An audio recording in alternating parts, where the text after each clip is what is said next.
on Australian radio. And if you always wish you'd seen the Fab Four at Festival Hall back in the 60s, then the next best thing is on its way. Today Tonight's Tracy Hutchinson enjoyed an exclusive sneak preview with a Beatle by the name of Sir George Martin. 1,500 to 2,000 people crammed in between the approaches to the Melbourne Town Hall. If you were too young in '64, you're in for another chance. The Beatles are back in town. And you come on and say, being for the benefit of Mr. Kite, there will be a show tonight on trampoline. Welcome the fifth and perhaps most influential Beatle, the producer of every Beatles record, Sir George Martin. Sir George is in Australia for the All You Need Is Beatles concerts, orchestral rock and roll featuring Australian greats like Glenn Shorrock, James Raine and Tommy Emmanuel. And it comes out of the piano, sets the thing up. Dung jung da dung jung da dung gong.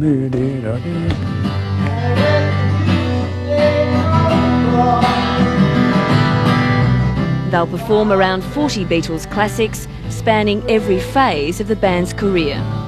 Beatle music goes in and out of fashion. Actually, I don't think it's ever gone out of fashion, but it goes up and down.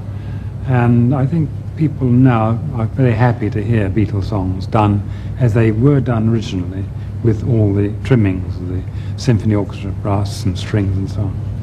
But when Martin first introduced the idea of strings to Paul McCartney, he didn't like it. He looked at me absolutely horrified, and he said, "Oh, I don't want any of that Mantovani stuff." I said, "Well, it doesn't have to be Mantovani. You could have just a string quartet, a chamber music." He said, "Never heard of that." And then when we did it, he was delighted with it. And even Lennon came in and said, "That's great, that's cool," he said.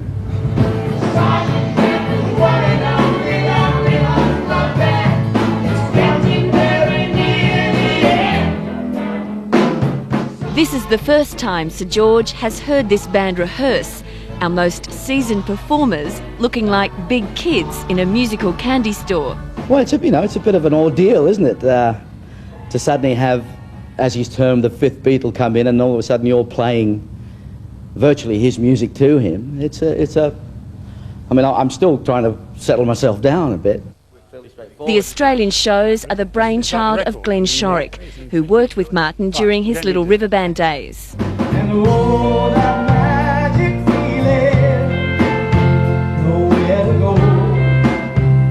He managed to convince Sir George to come out of semi-retirement and bring the orchestral Beatles shows down under. This is retirement, actually.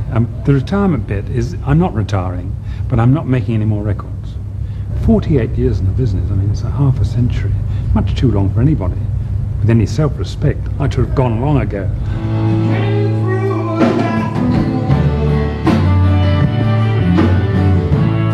What do you think about the performance of these musicians? Are they any good? Oh yeah, it's a very good band here.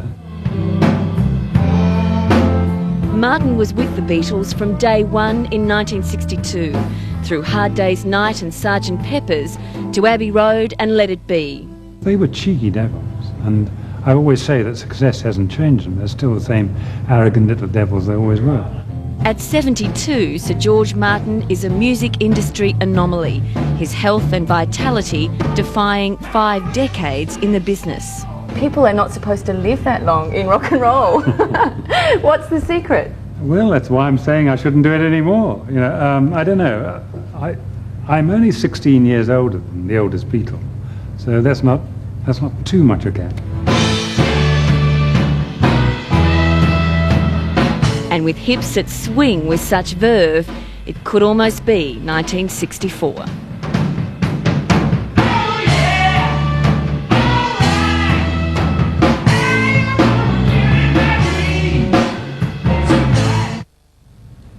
And the All You Need Is Beatles concert is on at the Melbourne Concert Hall at the end of the month.